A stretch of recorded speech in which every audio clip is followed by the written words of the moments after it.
Hi friends, welcome to Lawmate. I am Muskan Mandhyan, your legal guide. Guys, आज के इस video में हम डिस्कस करने वाले हैं नेचर ऑफ पॉलिटिकल साइंस। इसके पहले वाले वीडियो में मैंने डिस्कस की थी ट्रेडिशनल एंड मॉडर्न डेफिनेशंस और पॉलिटिकल साइंस का स्कोप। अगर आपने नहीं देखा है तो सभी वीडियोस के लिंक्स डिस्क्रिप्शन में दिए हुए हैं, अगर आप चाहें तो जाके देख सकते हैं। वो पार्ट 1 है वीडियो का, इसीलिए प्लीज उसे देखिएगा, तभी इस वीडियो को देखिएगा ताकि आपका कॉन्सेप्ट ज्यादा अच्छे से क्लियर हो सके। कमिंग वीडियोस में हम डिस्कस करेंगे अप्रोचेस ऑफ पॉलिटिकल साइंस। इस वीडियो में मैंने वो चीजें इंक्लूड नहीं की, नहीं तो वीडियो बहुत ज्यादा बड़ा हो रहा था। So guys, I request you all कि आप लोग प्लीज नोट्स बनाते रहिएगा, जो कि आपके रिविजन में हेल्प करेंगे। Let's start. सो गाइज, जब पॉलिटिकल साइंस के नेचर की बात होती है तब हमारे सामने दो क्वेश्चंस आते हैं। क्या पॉलिटिकल साइंस सच में साइंस ही है या वो आर्ट है? ठीक है, वो साइंस है या वो आर्ट है? बिकॉज कुछ स्कॉलर्स बिलीव करते हैं कि पॉलिटिकल साइंस जो है वो साइंस ही है। ठीक है, इट इज साइंस, वो विज्ञान है। राजनीति एक विज्ञान है। लेकिन कुछ लोग कहते हैं कि पॉलिटिकल साइंस आर्ट है। कुछ स्कॉलर्स का क्या मानना है कि पॉलिटिकल साइंस, ठीक है, राजनीति एक कला है। तो आखिर वो है क्या, आज हम वो फाइंड आउट करने वाले हैं। और कुछ का मानना है, कुछ स्कॉलर्स का मानना है कि वो आधी साइंस है और आधी आर्ट है। अब ये कैसे है, ये भी हमें आगे पता चलेगा। तो हमारे सामने तीन व्यूज आ गए। एक जो ग्रुप है स्कॉलर्स का, वो कह रहा है पॉलिटिकल साइंस साइंस है। एक ग्रुप है स्कॉलर्स का, वो कह रहा है पॉलिटिकल साइंस आर्ट है।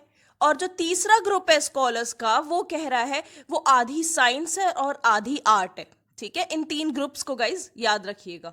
सो एरिस्टोटल जो पॉलिटिकल साइंस के फादर हैं, उनका मानना था political science is a master science, यानी सभी साइंसेस की मास्टर है पॉलिटिकल साइंस। और आगे चल के ह्यूम, बॉर्डा, लास्की एटसेट्रा, इन सभी थिंकर्स ने भी यही माना कि political science is a science.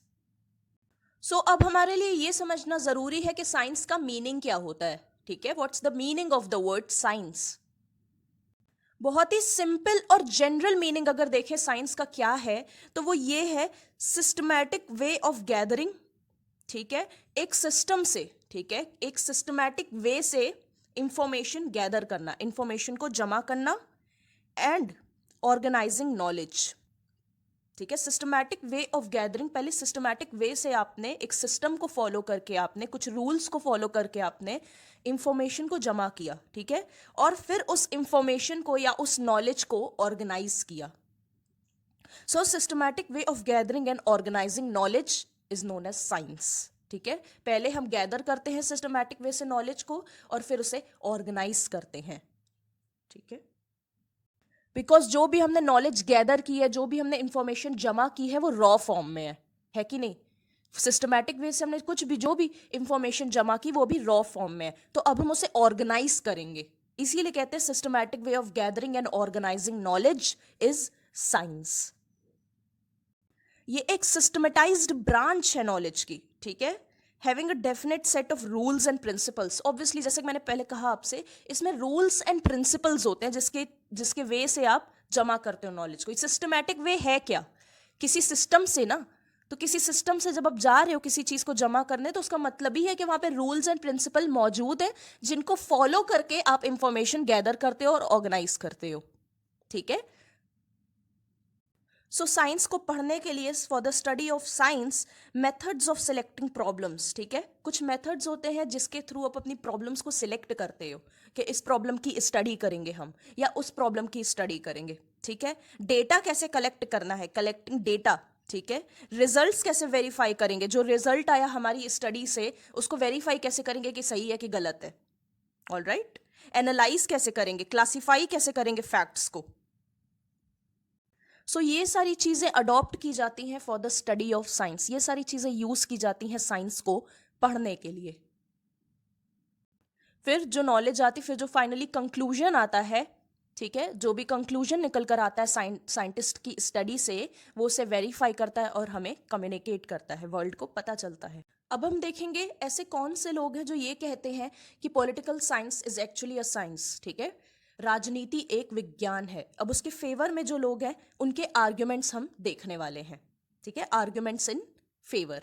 तो पहला है इन एग्जैक्ट साइंस, यानी पॉलिटिकल साइंस एक एग्जैक्ट साइंस तो नहीं है, इतना तो पक्का है। एग्जैक्ट साइंस क्या होती है? जो साइंस आपको एक्यूरेट रिजल्ट्स देती हो, ठीक है, जैसे कि फिजिक्स हो गई, केमिस्ट्री हो गई, एक्सेट्रा। ये आपको एक्यूरेट रिजल्ट्स देते हैं, क्वांटिटिव वैल्यू देते हैं, है ना। आप मेजर कर सकते हो क्वांटिटी में कि 1 है कि 2 है कि 3 है, क्वांटिटेटिव टर्म्स में आपको रिजल्ट्स देती हैं ये सारी साइंसेस। बट जो पॉलिटिकल साइंस है गाइज, वो क्वांटिटेटिव टर्म्स में नहीं दे पाती है results. It is an inexact science, it's not actually exactly a science. Exactly इसे हम पूरा ये नहीं कहेंगे कि साइंस है फिजिक्स या केमिस्ट्री की तरह, बट हाँ ये एक इनएग्जैक्ट साइंस है। ये इंसान के एक एस्पेक्ट जो है सोशल बिहेवियर का, उससे डील करती है, ठीक है। ह्यूमन का बहुत सारे एस्पेक्ट होते हैं, है ना, लाइफ के। तो जो सोशल बिहेवियरल एस्पेक्ट है मैन का, दैट इज पॉलिटिकल, तो ये उस एस्पेक्ट से डील करती है। मतलब ये पॉलिटिकल एस्पेक्ट जो है ह्यूमंस का, ये साइंस उससे डील करती है। सेकेंड आर्ग्यूमेंट ये कहता है कि जो सिस्टमैटिक स्टडी है, ठीक है, साइंटिफिक प्रिंसिपल्स को लेकर जो सिस्टमैटिक स्टडी हम करते हैं, वो पॉलिटिकल साइंस में पॉसिबल है।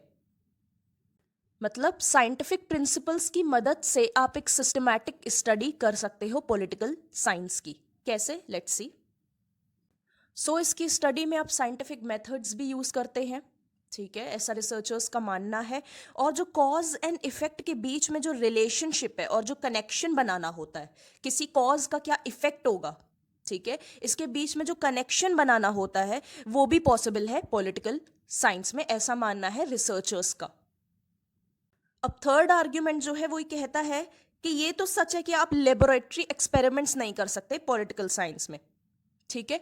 पॉलिटिकल साइंस में लेबोरेटरी का क्या काम? वो तो फिजिक्स लैब होती है, केमिस्ट्री लैब होती है, वहां तो भाई समझ में आ रहा है कि लेबोरेटरीज का काम है। बट पॉलिटिकल साइंस में इसका कोई काम नहीं है। लेबोरेटरी एक्सपेरिमेंट्स तो पॉसिबल ही नहीं है पॉलिटिकल साइंस में। यहाँ पे कोई केमिकल्स थोड़ी है, यहाँ पे तो भाई पॉलिटिकल एनवायरमेंट इन्वॉल्व है ना कंट्री का, तो यहाँ पे तो लेबोरेटरी एक्सपेरिमेंट्स पॉसिबल नहीं है। लेकिन रिसर्चर्स ने कहा एक्सपेरिमेंट्स जरूर पॉसिबल है ना, एक्सपेरिमेंटेशन यहाँ पे पॉसिबल है, भले ही लेबोरेटरी एक्सपेरिमेंट पॉसिबल ना हो। और ऐसा भी कहा गया कि कुछ कंट्रीज में एक्सपेरिमेंट्स किए भी गए हैं और जो काफी सक्सेसफुल भी रहे हैं, यानी पॉलिटिकल एक्सपेरिमेंट्स की बात हो रही है। तो हम ये कह सकते हैं लेबोरेटरी एक्सपेरिमेंट्स नहीं पॉसिबल है पॉलिटिकल साइंस में, बट हाँ एक्सपेरिमेंट्स पॉसिबल हैं, और कुछ कंट्रीज में एक्सपेरिमेंट्स किए भी गए हैं जो कि काफी सक्सेसफुल रहे हैं अकॉर्डिंग टू रिसर्चर्स। सो आज पॉलिटिकल साइंटिस्ट्स को साइंटिफिक टेक्निक्स पता है, जिसकी वजह से जो गवर्नमेंट की प्रॉब्लम्स है और जो पॉलिटिक्स की प्रॉब्लम्स है उन्हें स्टडी कर सकते हैं। आज के political scientists scientific methods use करके गवर्नमेंट की प्रॉब्लम्स और पॉलिटिक्स की प्रॉब्लम्स को सॉल्व कर सकते हैं, एक नए तरीके से सॉल्व कर सकते हैं। पहले ये सारी चीजें नहीं थी, पहले आपके पास साइंटिफिक मेथड्स अवेलेबल नहीं थे पॉलिटिकल साइंटिस्ट के पास, जिससे कि वो प्रॉब्लम स्टडी कर सकें। बट आज ये सारे मेथड्स उनके पास अवेलेबल हैं। आज पॉलिटिकल साइंटिस्ट्स हर चीज को ऑब्जर्व करते हैं कि कौन सी नई पॉलिटिकल पार्टीज कंट्री में आ रही हैं, वोटिंग पैटर्न क्या है लोगों का, कैसे लोग वोट कर रहे हैं। आपने देखा होगा कि यूथ कितने वोट कर रहे हैं, यूथ कितने वोट नहीं कर रहे हैं। ये सारे जो स्टैटिस्टिक्स आते हैं हमारे पास, ठीक है ना, ये एक साइंटिफिक प्रिंसिपल्स पर ही बेस्ड होते हैं। जो आप देखते हो कि अरे इस बार इतने लोगों ने वोट किया, इस बार इतने कम लोगों ने वोट किया, ये सब क्या है, इनको साइंटिस्ट समझते हैं, ठीक है, इनको ऑब्जर्व करते हैं। अच्छा कंट्री में ऐसा हो रहा है, अच्छा ये नई पॉलिटिकल पार्टी आई है, इस पॉलिटिकल पार्टी का उस पॉलिटिकल पार्टी से कोई कनेक्शन है क्या, इतने रिवोल्ट्स हो रहे हैं, इतने रिवोल्यूशन हो रहे हैं, कहाँ कहाँ वॉर हो रहा है। तो ये सारी चीजों को समझना, ठीक है, और उसके बाद साइंटिफिक प्रिंसिपल्स को अप्लाई करके रिजल्ट हमें देते हैं political scientists. Fifth, so after scientific study of political science, ठीक है, एक सिस्टमैटिक स्टडी के बाद पॉलिटिकल साइंटिस्ट ने कुछ कंक्लूजन्स और प्रिंसिपल्स निकाले हैं, ठीक है। साइंटिफिक और सिस्टमैटिक स्टडी के बाद पॉलिटिकल साइंस की जो पॉलिटिकल साइंटिस्ट्स हैं उन्होंने कुछ कंक्लूजन्स और प्रिंसिपल्स निकाले हैं जो कि प्रैक्टिकली अप्लाई किए जा सकते हैं किसी पॉलिटिकल ऑर्गेनाइजेशन के ऊपर, ठीक है। ये सारी चीजें, जो प्रिंसिपल्स एंड कंक्लूजन्स हैं, ये प्रैक्टिकली आप अप्लाई कर सकते हो किसी पॉलिटिकल ऑर्गेनाइजेशन में। Last is very simple, political scientists obviously scientific procedure use करते हैं स्टडी के लिए, है ना, क्योंकि साइंस की ही बात हो रही है तो साइंटिफिक प्रोसीजर ही यूज करते हैं पॉलिटिकल साइंस की स्टडी के लिए। और इसी चीज से ये भी बात क्लियर हो जाती है कि साइंटिफिक प्रोसीजर का यूज हो रहा है पॉलिटिकल साइंस की स्टडी के लिए, इसीलिए political science is a science. So guys, अब हम उन लोगों के आर्ग्यूमेंट्स देखेंगे जो ये मानते हैं कि political science is not a science. ठीक है, अब उनके आर्ग्यूमेंट्स हम देखेंगे। जो लोग इस बात के अगेंस्ट हैं कि पॉलिटिकल साइंस को साइंस बुलाना चाहिए, ठीक है, ये लोग इस चीज के अगेंस्ट हैं। अब इनके आर्ग्यूमेंट्स क्या हैं वो देखेंगे। सो मॉडर्न थिंकर्स जो हैं, ठीक है, modern political thinkers political science को पॉलिटिक्स बुलाते हैं। ठीक है, वो ऐसा क्यों करते हैं? वो ऐसा सिर्फ इस वजह से करते हैं कि पॉलिटिकल साइंस साइंस नहीं है, उनका ये मानना है। इस वजह से वो उसे पॉलिटिक्स बुलाते हैं और साइंस वर्ड का यूज नहीं करते हैं, क्योंकि उनका ये मानना है कि वो साइंस है ही नहीं। कुछ क्रिटिक्स का मानना है, कुछ क्रिटिक्स ये कहते हैं कि पॉलिटिकल साइंस का स्टैंडर्ड साइंस से मैच ही नहीं करता है ना। साइंस का जो स्टैंडर्ड है, पॉलिटिकल साइंस का स्टैंडर्ड उससे मैच ही नहीं करता है। सो बकल ने यहां बहुत ही सिंपली कहा है कि पॉलिटिकल साइंस का साइंस बनना तो बहुत दूर की बात है। ठीक है, पॉलिटिकल साइंस का साइंस बनना तो बहुत दूर की बात है। इवन पॉलिटिकल साइंस सबसे बैकवर्ड आर्ट है, पॉलिटिक्स सबसे बैकवर्ड आर्ट है, यानी एक अच्छी आर्ट भी नहीं बन पाई, तो साइंस बनना तो बहुत दूर की बात है। यानी पॉलिटिक्स को आप एक अच्छी आर्ट भी नहीं कह सकते, साइंस तो बहुत दूर की बात है, ये कहना है बकल का। यानी मोस्ट बैकवर्ड आर्ट्स में नाम आता है पॉलिटिक्स का, है ना। मोस्ट बैकवर्ड आर्ट्स में नाम आता है पॉलिटिक्स का, तो इसे साइंस तो कतई भी नहीं कहा जा सकता है अकॉर्डिंग टू बकल। सो अब वो कौन से आर्ग्यूमेंट्स हैं जो ये कहते हैं कि पॉलिटिकल साइंस एक साइंस नहीं है, राजनीति एक विज्ञान नहीं है। अब उन लोगों के आर्ग्यूमेंट्स डिस्कस करते हैं। सो पॉलिटिक्स की आपने जितनी भी डेफिनेशंस पढ़ी होंगी, ठीक है, स्कोप पढ़ा होगा, टर्मिनोलॉजी पढ़ी होगी, मेथड्स पढ़े होंगे या प्रिंसिपल्स पढ़े होंगे, ये सारे जनरल नहीं है। ठीक है, एक दूसरे से मिलते हुए नहीं है, जनरल नहीं है, सब में कुछ ना कुछ अलग अलग है। ठीक है, अलग अलग हैं ये सारे एक दूसरे से। किसी ने पता नहीं क्या डेफिनेशन दी है, किसी राइटर ने कोई और डेफिनेशन दी है, तो एक डेफिनेशन आपको नहीं मिलेगी। तो पहला तो हम यही कह सकते हैं कि ये सारी चीजें एक दूसरे से मिलती है ही नहीं, जनरलिटी नहीं है इन सब में, एक दूसरे से काफी अलग है। और जो मेथड्स एंड अप्रोचेस हैं पॉलिटिकल साइंस की, वो एक नहीं है। ठीक है, कोई एक मेथड या अप्रोच नहीं है पॉलिटिकल साइंस की। अभी आप पढ़ेंगे तो आपको पता चलेगा काफी सारी अप्रोचेस हैं पॉलिटिकल साइंस की, कोई एक अप्रोच अवेलेबल नहीं है। कोई यूनिवर्सली एक्सेप्टेड सिंगल मेथड नहीं है पॉलिटिकल साइंस को पढ़ने का या उसे समझने का। ठीक है, कोई एक सिंगल यूनिवर्सली एक्सेप्टेड मेथड नहीं मौजूद है। तो एक चीज तो यहां से समझ में आ रही है कि universal acceptance and application political principles की पॉसिबल नहीं है। यानी पॉलिटिकल प्रिंसिपल्स को यूनिवर्सली एक्सेप्ट नहीं किया जा सकता है, क्योंकि कुछ ना कुछ डिफरेंस है ही। हर राइटर का या हर स्कॉलर के स्कोप में या डेफिनेशन में या टर्मिनोलॉजी में या मेथड में डिफरेंस है ही है। अप्रोच भी एक नहीं है, मेथड भी एक नहीं है। ठीक है, तो इसे यूनिवर्सली एक्सेप्ट नहीं किया जा सकता है। यूनिवर्सली एक्सेप्ट नहीं किया जा सकता है तो यूनिवर्सली अप्लाई भी नहीं किया जा सकता है। ठीक है ना, अगर मैं कह दूं यहाँ का कोई मेथड जाके अमेरिका में अप्लाई कर दो तो वो पॉसिबल नहीं है, क्योंकि वो यूनिवर्सली एक्सेप्टेड है ही नहीं। हर जगह की अपनी अपनी कंडीशंस होती हैं, उसी तरीके से हर मेथड पॉलिटिकल साइंस का डिफरेंट है हर दूसरे मेथड से, इसीलिए उसे यूनिवर्सली अप्लाई नहीं किया जा सकता है, हर जगह अप्लाई नहीं किया जा सकता है। क्या डेमोक्रेसी की कोई एक डेफिनेशन अवेलेबल है? अगर मैं आपसे पूछूं कि डेमोक्रेसी की कोई एक डेफिनेशन बताओ जो सब लोग फॉलो करते हैं, जो एक ही डेफिनेशन है, यहां भी एक डेफिनेशन है तो कहीं और भी एक ही डेफिनेशन फॉलो होती है। अरे नहीं, अगर यहीं आप एक डेफिनेशन देने बैठेंगे तो आपके पास सामने 100 डेफिनेशंस आ जाएंगी डेमोक्रेसी की। चूज करो कौन सी याद करनी है, इतनी डेफिनेशंस हैं। तो जब डेफिनेशन ही एक नहीं है तो हम ये कैसे बोलेंगे कि पॉलिटिकल साइंस यूनिवर्सली एप्लीकेबल हो सकती है? हो ही नहीं सकती, कोई जनरलिटी है ही नहीं, यूनिफॉर्मिटी है ही नहीं, यूनिफॉर्मिटी मिसिंग है। सो ये जो यूनिफॉर्मिटी मिसिंग होने का फैक्ट है है ना। ये जो फैक्ट है कि ये यूनिफॉर्मिटी नहीं है, यहाँ पे कोई एक डेफिनेशन नहीं है, डिफरेंस है सभी के बीच में, ये साइंस के अगेंस्ट है, ठीक है। जो एग्जैक्ट साइंसेस होती हैं उनके अगेंस्ट है, साइंटिफिक अप्रोच के अगेंस्ट है।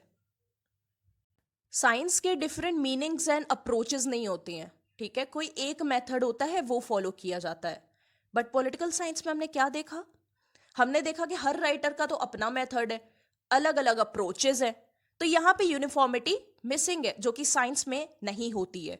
साइंटिफिक अप्रोच एक होती है, ठीक है, यूनिफॉर्म होती है, सब उसी को फॉलो करते हैं, प्रिंसिपल्स एक होते हैं।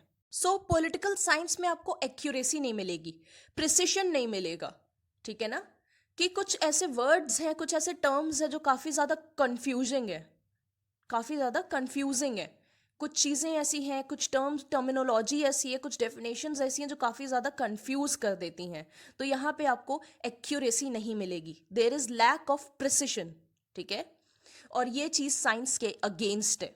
साइंस में ऐसा नहीं होता है। Science is accurate, science is precise.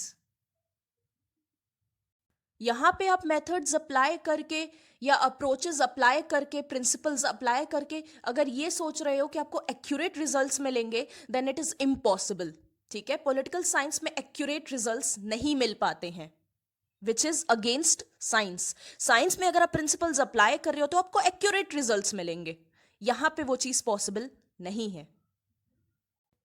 अब साइंस में तो हमारे पास फॉर्मूला रहता है, ठीक है, उस फॉर्मूला को अप्लाई करके हम करेक्ट रिजल्ट्स निकाल सकते हैं, ठीक है। वो जाहिर सी बात है, अगर हमने फॉर्मूला सही लगाया है तो हमारा रिजल्ट भी सही निकलेगा। बट पॉलिटिकल साइंस में कोई ऐसा फॉर्मूला अवेलेबल नहीं है, ठीक है। यहाँ पे कोई ऐसा फॉर्मूला नहीं है जैसे अप्लाई करके आप एक्सपेक्ट कर रहे हो कि सही रिजल्ट ही मिले। अरे भाई, आप स्टेट और गवर्नमेंट को स्टडी करने जा रहे हो, ठीक है। यहाँ पे आप एक्सपेक्ट नहीं कर सकते जो आप रिजल्ट निकालोगे वो सही ही होगा, है ना। वो चीज़ यहाँ पे पॉसिबल नहीं है। भाई कुछ लोग होंगे, कुछ स्कॉलर्स होंगे जिनको डेमोक्रेसी सही लगती होगी, ठीक है, democracy is good, democracy is helpful.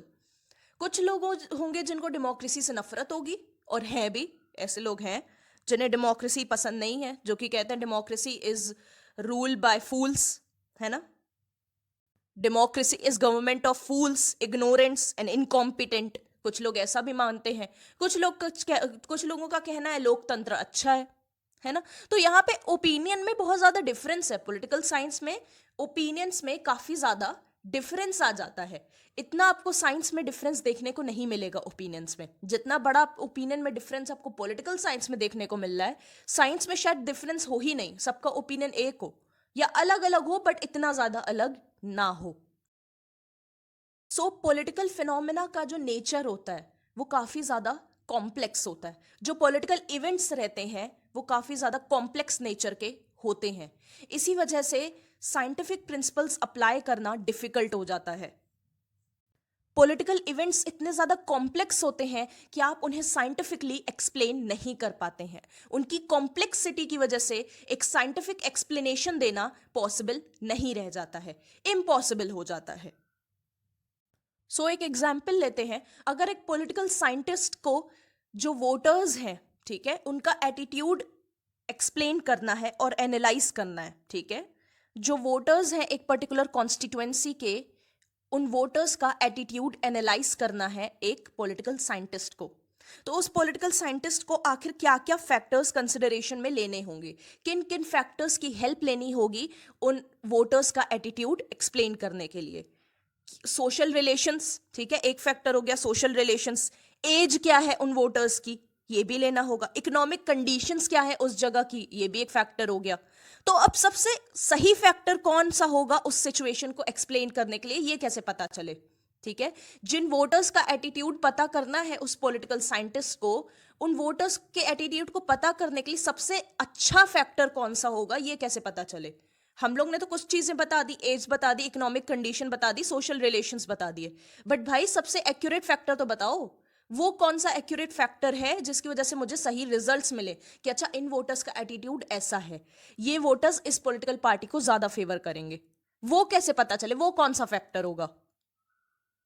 इन्हीं सारी कॉम्प्लेक्सिटीज की वजह से, ठीक है, इसी कॉम्प्लेक्स नेचर की वजह से हम साइंटिफिक प्रिंसिपल्स को अप्लाई नहीं कर सकते हैं और एक साइंटिफिक एक्सप्लेनेशन नहीं दे सकते हैं पॉलिटिक्स का। जैसे कि मैंने कहा कि पॉलिटिकल इवेंट को आप एक्यूरेटली और पूरे प्रिसीजन के साथ जज नहीं कर सकते हो, ठीक है, वहां कुछ भी हो सकता है, इवेंट में कुछ भी हो सकता है, तो उस सिचुएशन को आप जज एक्यूरेटली नहीं कर सकते हैं।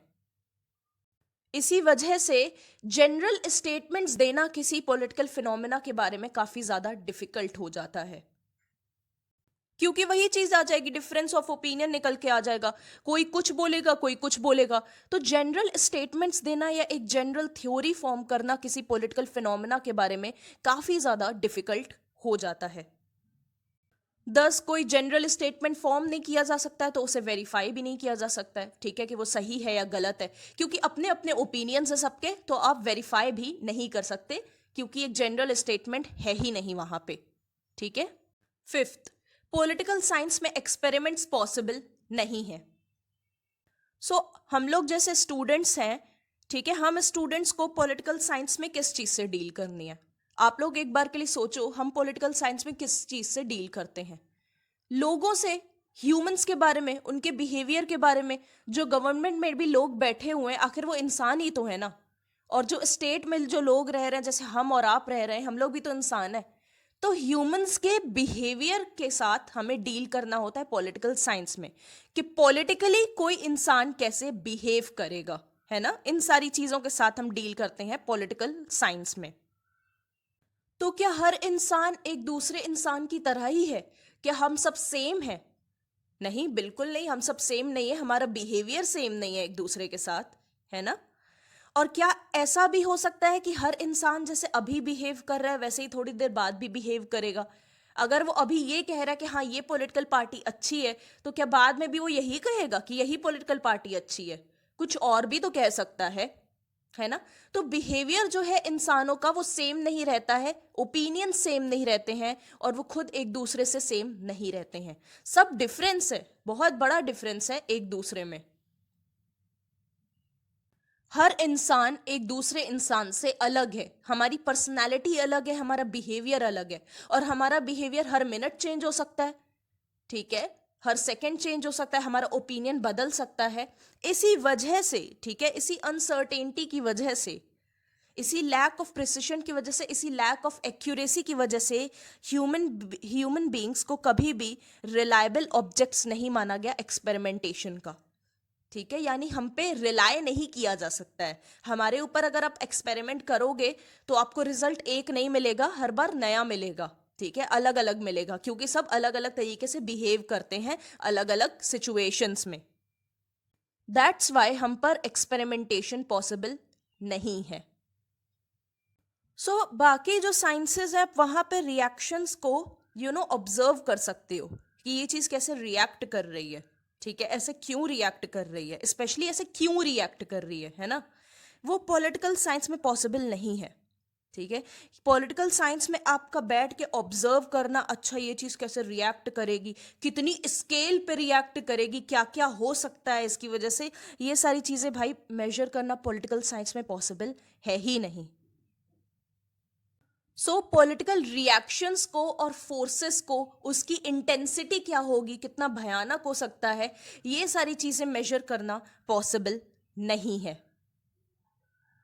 और लेबोरेटरी एक्सपेरिमेंट्स तो पॉसिबल है ही नहीं, वो तो हम लोग पढ़ ही चुके हैं पहले, ठीक है। नॉर्मल एक्सपेरिमेंट पॉसिबल नहीं है, तो लेबोरेटरी एक्सपेरिमेंट तो बहुत दूर की बात है। ओके, साइंस में आप आर्टिफिशियल कंडीशंस क्रिएट करके एक्सपेरिमेंट कर सकते हो, ठीक है, आप आर्टिफिशियल कंडीशंस क्रिएट कर सकते हो, but artificial political conditions create करना पॉसिबल नहीं है, ठीक है। आर्टिफिशियल पॉलिटिकल कंडीशंस क्रिएट करना इसलिए पॉसिबल नहीं है क्योंकि ह्यूमंस इन्वॉल्व रहते हैं, ठीक है, और ह्यूमंस जिंदा रहते हैं, ठीक है, they have life, lifeless objects नहीं रहते वो, इसीलिए उनके साथ आर्टिफिशियल कंडीशन क्रिएट करना पॉसिबल नहीं है, क्योंकि हर कंडीशन में अलग अलग तरीके से बिहेव करेंगे। तो आर्टिफिशियल कंडीशन में वो कैसे बिहेव कर रहे हैं, उसका रियल कंडीशन में बिहेव करने से बहुत डिफरेंस है, ठीक है। रियल कंडीशन वो किसी और ही तरीके से बिहेव करेंगे, आर्टिफिशियल कंडीशन में किसी और तरीके से बिहेव करेंगे। और कंडीशंस बदलती रहती है, कंडीशंस एक थोड़ी रहती है, कंडीशन हर जगह की बदलती रहती है। तो पॉलिटिकल साइंस को, पॉलिटिकल साइंटिस्ट्स को जो भी एक्सपेरिमेंट्स करने हैं वो सेम कंडीशन में हर बार नहीं हो पाएंगे, क्योंकि कंडीशन बदलती रहेगी, है कि नहीं। सो अब हम कह सकते हैं हर पॉलिटिकल इवेंट या हर पॉलिटिकल हैपनिंग यूनिक होती है, ठीक है, सेम नहीं होती है, अलग अलग होती है, डिफरेंट होती है और यूनिक होती है। दस हर पॉलिटिकल इवेंट एक दूसरे से डिफरेंट होता है, हर पॉलिटिकल हैपनिंग यूनिक रहती है। तो आप general theories about political facts नहीं बना सकते, और अगर बना भी लेते हैं आप तो वो यूजलेस एंड फ्रूटलेस हो जाती हैं, ठीक है। जनरल थ्योरीज, ठीक है, जनरल थ्योरीज या general statements about political facts अगर आप बना भी लेते हैं, वैसे तो बना ही नहीं पाएंगे, ठीक है, क्योंकि ओपिनियन में डिफरेंट आ जाएगा, सिचुएशन बदल जाएगी, सब कुछ चेंज हो जाएगा, हर बार चेंज हो जाएगा, तो वो बन भी नहीं सकता है जनरल स्टेटमेंट। बट अगर आप बना लेते हैं पॉलिटिकल फैक्ट्स के बारे में एक जनरल थ्योरी या एक जनरल स्टेटमेंट, तो वो किसी काम का नहीं रह जाता है, वो यूजलेस हो जाता है, क्योंकि फिर सिचुएशन बदल जाएगी तो आपका किस काम का रह गया, है कि नहीं। सो पॉलिटिकल फिनोमेना कोई एक प्रॉपर सीक्वेंस नहीं फॉलो करता है लॉस का, ठीक है। हम कोई ऐसे प्रिंसिपल्स नहीं फॉलो करते हैं पॉलिटिकल साइंस में जिन्हें कि भाई बदला ना जा सके और यही प्रिंसिपल्स चलते रहेंगे, ठीक है। बट साइंस में तो कुछ बेसिक प्रिंसिपल्स रहते हैं, कुछ फंडामेंटल प्रिंसिपल्स रहते हैं जिनको फॉलो करते हो और रिजल्ट निकालते हो। पॉलिटिकल साइंस में ऐसी कोई भी चीज मौजूद नहीं है। इसी वजह से, ठीक है, इसी चीज की वजह से कि कोई हमारे पास प्रिंसिपल्स मौजूद नहीं है, कोई एक्यूरेट या जनरल प्रिंसिपल्स मौजूद नहीं है पॉलिटिक्स में, इसी वजह से फ्यूचर इवेंट्स को प्रिडिक्ट करना इम्पॉसिबल हो जाता है स्कॉलर्स के लिए, ठीक है। पॉलिटिकल स्कॉलर्स जो हैं, अगर आप उन्हें बोलो कि फ्यूचर में क्या होने वाला है, कौन सी पॉलिटिकल पार्टी जीतेगी या क्या होगा, ये पॉसिबल नहीं हो पाता है। क्यों? क्योंकि हमारे पास कोई ऐसे ठोस और फंडामेंटल प्रिंसिपल्स मौजूद नहीं है, वो सिर्फ साइंस में ही है। और ऐसा बहुत बार हुआ भी है। अब चाहे चुनाव के रिजल्ट्स ले लो या कहीं और किसी पॉलिटिकल इवेंट की बात कर लो, जो आप एक्सपेक्ट कर रहे हो जस्ट उससे उल्टा ही कभी कभी हो जाता है, ठीक है। आप कुछ एक्सपेक्ट कर रहे हो कि नहीं ये होगा या ये होगा, बट पता चला उसका उल्टा ही रिजल्ट आपको मिल गया। अरे ये तो ये हो गया, ये कैसे हुआ, है ना। आप सोच रहे हो नहीं ये पॉलिटिकल पार्टी पक्का इस बार हारेगी, पता चले वो बहुत ज्यादा जीत गई, बहुत ज्यादा वोट से जीती है। तो ये सारी चीजें प्रिडिक्ट करना पॉलिटिकल साइंटिस्ट के लिए काफी डिफिकल्ट है, इवन हमारे लिए भी बहुत डिफिकल्ट है कि नहीं। बट साइंस में ऐसा नहीं होता है। साइंस में प्रिंसिपल्स हैं, अगर आपने सही से प्रिंसिपल्स अप्लाई किए हैं, सही से चीजें की हैं, तो आपको रिजल्ट भी सही मिलेगा और वही मिलेगा जो आप एक्सपेक्ट कर रहे हो। ऐसा बहुत कम होगा कि रिजल्ट और आपकी एक्सपेक्टेशन से ना मिले, ठीक है। ऐसा बहुत ही कम होगा साइंस में कि आप जो एक्सपेक्ट कर रहे हो वो रिजल्ट ना आए। बहुत चालाक और इंटेलिजेंट लोग भी ये चीज पता नहीं कर सकते कि क्या रिजल्ट निकल के आएगा किसी पॉलिटिकल इवेंट का, ठीक है। कुछ भी हो सकता है, बहुत ही ज्यादा अनसर्टेनिटी है यहाँ पे। और ये सब किस वजह से है? क्योंकि ह्यूमंस इन्वॉल्व्ड है, ठीक है। ह्यूमन माइंड कभी भी चेंज हो सकता है, उसका कोई भरोसा नहीं है। तो अनप्रिडिक्टेबल ह्यूमन नेचर की वजह से, ठीक है, ये बहुत डिफिकल्ट हो जाता है पॉलिटिक्स में फ्यूचर को प्रिडिक्ट करना कि फ्यूचर में क्या होगा, बिकॉज ह्यूमन नेचर अनप्रिडिक्टेबल है। सोशल फेनोमेना बदलता रहता है, सोशल इवेंट्स बदलते रहते हैं, क्योंकि हमें ह्यूमंस को न्यू एक्सपीरियंसेस होते हैं, न्यू आइडियाज आते हैं। दस फ्यूचर इवेंट्स को प्रिडिक्ट करना पॉलिटिक्स में पॉसिबल नहीं रह जाता है। सो हर पॉलिटिकल इवेंट यूनिक रहता है, ये चीज हम डिस्कस कर चुके हैं। अब एक चीज तो हमें समझ में आ चुकी है कि पॉलिटिकल साइंस एक अनसर्टेन साइंस है, ठीक है। यहां पे आप कुछ प्रिडिक्ट नहीं कर सकते, कुछ एक्यूरेट नहीं है, कोई प्रिसिशन नहीं है, ठीक है। सारी चीजें अनसर्टेन है। प्रिडिक्ट नहीं कर पाती है पॉलिटिकल साइंस कुछ भी, बट स्टिल इसे साइंस की कैटेगरी में रखा जाता है। बट पॉसिबिलिटीज हमें बता सकती है, ठीक है। पॉलिटिकल साइंस एग्जैक्टली ये नहीं बता सकती क्या फ्यूचर में हो सकता है, बट हमें पॉसिबिलिटीज बता सकती है कि हाँ ये चीज पॉसिबल है या वो चीज होना पॉसिबल है, ऐसा हो सकता है, ठीक है। इसी वजह से इसे अनसर्टेन साइंस भी कहा जाता है, ओके। क्योंकि ये हमें पॉसिबिलिटीज बताती है, एक्यूरेट फ्यूचर इवेंट के बारे में नहीं बता पाती है। पॉसिबिलिटी बता देती है कि हाँ ये भी हो सकता है, ये भी हो सकता है, ठीक है। एक्यूरेटली क्या होगा फ्यूचर में ये नहीं बता पाती है। That is why it is an uncertain science. अब हम देखेंगे क्या राजनीति एक कला है। German modern thinkers political science को पॉलिटिक्स कहते हैं और उनका मानना है पॉलिटिकल साइंस एक आर्ट है, ठीक है, राजनीति एक कला है। ब्लंशली का मानना क्या है? वो कहते हैं political science is more of an art, ठीक है, राजनीति एक कला है, ठीक है, देन अ साइंस, साइंस से ज्यादा वो एक कला है, ठीक है, राजनीति विज्ञान से ज्यादा एक कला है। And has to do with practical conduct and guidance of state, ठीक है, प्रैक्टिकली स्टेट में क्या चीजें होती हैं, ठीक है, उन चीजों से रिलेटेड है ये पॉलिटिक्स। प्रैक्टिकल एस्पेक्ट से ऑफ स्टेट से रिलेटेड है पॉलिटिक्स। प्रैक्टिकल एस्पेक्ट्स क्या हैं स्टेट के, उन चीजों से रिलेटेड है पॉलिटिक्स, ऐसा मानना है ब्लंशली का। सो प्रोफेसर बकल की बात तो आपको याद होगी ही, जो अभी हमने पहले डिस्कस किया था। उन्होंने क्या कहा था कि पॉलिटिक्स का साइंस होना तो बहुत दूर की बात है, पॉलिटिक्स सबसे बैकवर्ड आर्ट है, ठीक है, सभी आर्ट्स में से सबसे बैकवर्ड आर्ट है पॉलिटिक्स। तो एक चीज क्लियर हो गई कि जो बकल हैं वो पॉलिटिकल साइंस को आर्ट मानते हैं, ठीक है, वो इसे आर्ट मानते हैं ऑब्वियसली, तभी तो वो ऐसा कह रहे हैं ना कि वो सबसे बैकवर्ड आर्ट है। तो बकल भी पॉलिटिकल साइंस को आर्ट ही मानते हैं। सो अब हम देखेंगे कि आर्ट का मतलब क्या होता है। जैसे हमने साइंस का मीनिंग देखा था, वैसे ही अब हम देखेंगे कि आर्ट का मीनिंग क्या होता है।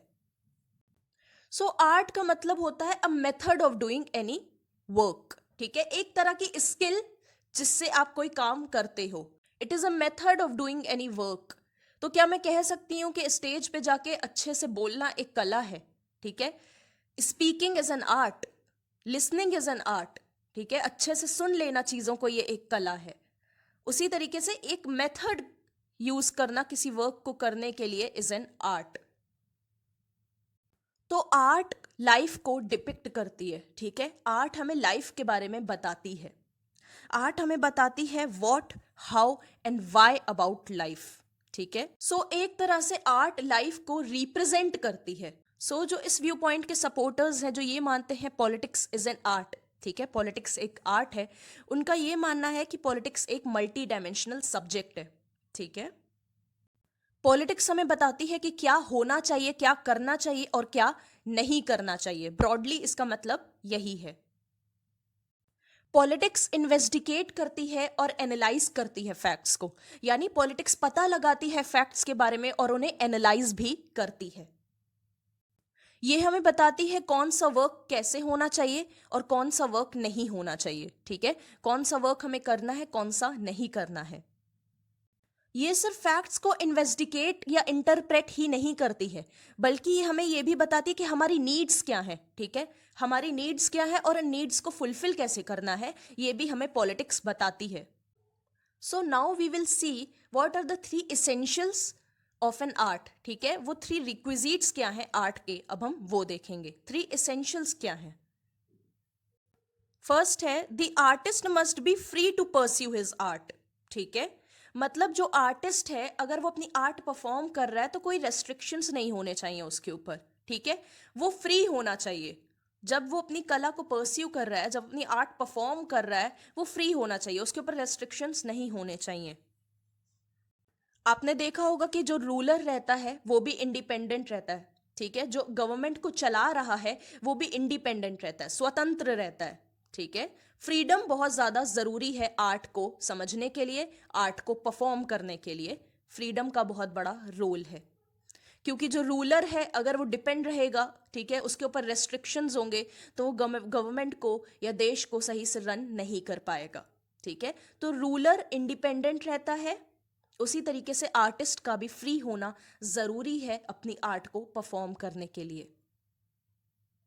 सेकंड है जिस भी ऑब्जेक्ट पर आर्ट अप्लाई की जा रही है, ठीक है, जिस भी ऑब्जेक्ट पर आप आर्ट अप्लाई कर रहे हो उस ऑब्जेक्ट का वेलफेयर जरूर होना चाहिए, ठीक है, उस ऑब्जेक्ट का भला जरूर होना चाहिए जिस पर भी आप अपनी कला अप्लाई कर रहे हो या आप अपनी कला दिखा रहे हो। सो जिस तरह से रूलर पॉलिटिक्स अप्लाई करता है अपने लोगों पर, ठीक है, तो उसके माइंड में क्या चीज होनी चाहिए कि जो मैं अप्लाई कर रहा हूं पॉलिसीज या जो मेथड्स अप्लाई कर रहा हूं, ठीक है, जो पॉलिटिक्स में यूज कर रहा हूं लोगों के ऊपर, उससे लोगों का भला होना चाहिए, उनका वेलफेयर होना चाहिए, है ना। लास्ट है आर्ट कुछ आइडियाज को इन्वॉल्व करती है, कुछ इमेजिनेशंस को इन्वॉल्व करती है। ऑब्वियसली जो आर्टिस्ट होते हैं वो हर वक्त कुछ ना कुछ इमेजिन कर रहे होते हैं और कोशिश करते हैं उस इमेजिनेशन को कैसे रियलिटी बना दिया जाए, राइट? तो आर्ट इन्वॉल्व सर्टेन आइडियल्स, कुछ आइडियाज को इन्वॉल्व करती है आर्ट और कोशिश करती है उन्हें प्रैक्टिकली अप्लाई करने में, ठीक है, उन्हें रियलिटी बनाने में और उन्हें अचीव करने में। हर रूलर के माइंड में, ठीक है, हर रूलर के माइंड में ऐसे कुछ आइडियाज होते हैं, ऐसे कुछ गोल्स रहते हैं और वो उन गोल्स को अचीव करने की कोशिश करता है, ठीक है। इसी से हमें पता चलता है कि जो रूलर्स होते हैं दे आर एन आर्टिस्ट, ठीक है, और पॉलिटिक्स एक आर्ट है। मैं रूलर से इसीलिए कंपेयर कर रही थी हर चीज को, जो भी हमने अभी 3 रिक्विजिट्स पढ़े या 3 इसेंशियल्स पढ़े, उसमें मैं रूलर से इसलिए कंपेयर कर रही थी ताकि आपको पता चले कि पॉलिटिक्स एक आर्ट है, एक कला है, ठीक है। जिस तरह से रूलर गवर्न करता है वो एक कला है, एक आर्ट है, एक स्किल है।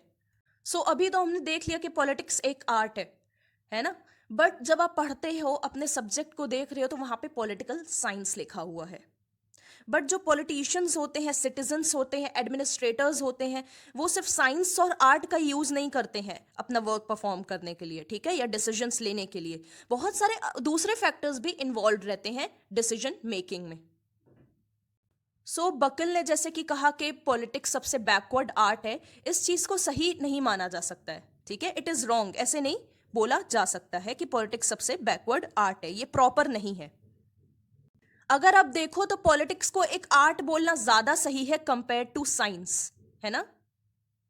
क्योंकि पॉलिटिकल साइंस में हम क्या पढ़ते हैं, हम पढ़ते हैं ह्यूमंस के बारे में, उनके बिहेवियर के बारे में, प्रैक्टिकल एंड रूटीन लाइफ कैसे है इंसानों की पॉलिटिकली, हम ये पढ़ते हैं पॉलिटिक्स में। इसीलिए इसे एक आर्ट बोलना ज्यादा हेल्पफुल होगा कंपेयर टू साइंस।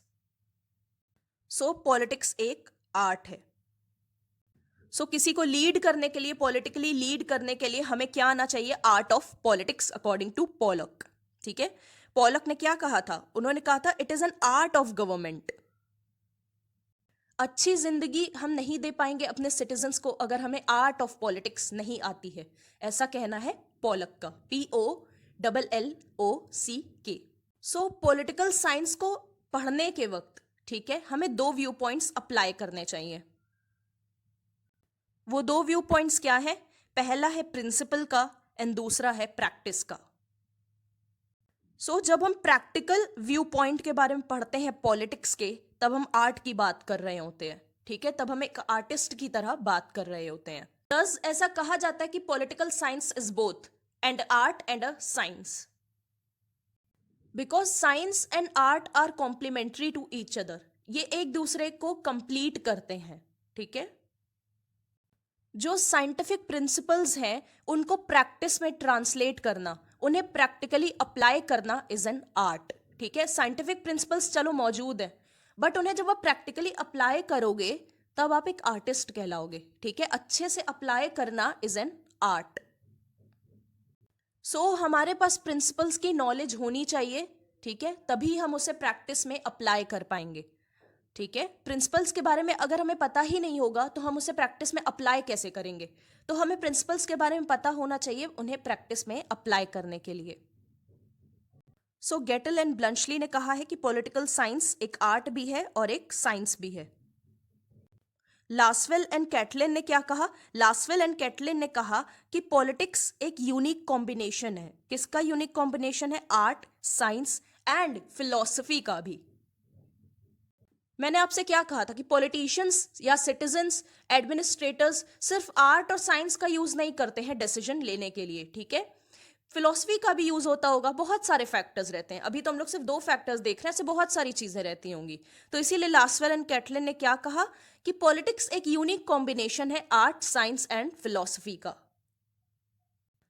जब हम पॉलिटिक्स में स्टेट के प्रिंसिपल्स के बारे में रीड करते हैं, ठीक है, स्टेट के लिए प्रिंसिपल्स बनाते हैं, फॉर्म करते हैं, तब हम एक साइंटिस्ट की तरह बिहेव करते हैं, ठीक है। तब पॉलिटिक्स एक साइंस हो जाती है जब वो स्टेट के प्रिंसिपल्स फॉर्म करती है। बट जब हम कोशिश करते हैं उन प्रिंसिपल्स को अचीव करने के लिए, ठीक है, उन्हें प्रैक्टिस में अप्लाई करने के लिए, प्रैक्टिकली उन्हें अचीव करने के लिए, तब पॉलिटिक्स एक आर्ट बन जाती है। दस हम कह सकते हैं politics is both an art and a science. Principle wise वो साइंस है, प्रैक्टिस में जब अप्लाई करोगे तो वो एक आर्ट है। सो गाइज, आई होप हमने आज जो भी डिस्कस किया हो वो आपको अच्छे से क्लियर हुआ हो। अगर आपका कोई भी डाउट है या कोई भी प्रॉब्लम है तो प्लीज़ मुझे कमेंट सेक्शन में बताइए, मैं पूरी कोशिश करूंगी उसे सॉल्व करने की। लॉ पीप्स मेरी इंस्टा आईडी है, वहां भी आकर मुझे अपनी प्रॉब्लम या डाउट बता सकते हैं। मैं वहां काफ़ी एक्टिव रहती हूँ और कोशिश करूंगी आपकी प्रॉब्लम सॉल्व करने की। लॉ पीप्स पर आपको न्यू वीडियो के अपडेट्स एटलीस्ट 1 डे बिफोर मिल जाएंगे, जहां से आपको पता चल जाएगा मेरा कौन सा वीडियो कब आने वाला है। वहां पे मैं बहुत अच्छी टिप्स एंड ट्रिक्स भी शेयर करती हूँ जो कि आपके लिए काफी यूजफुल हो सकती हैं। So thank you for watching this video friends, and we'll meet soon in the next video. Good luck.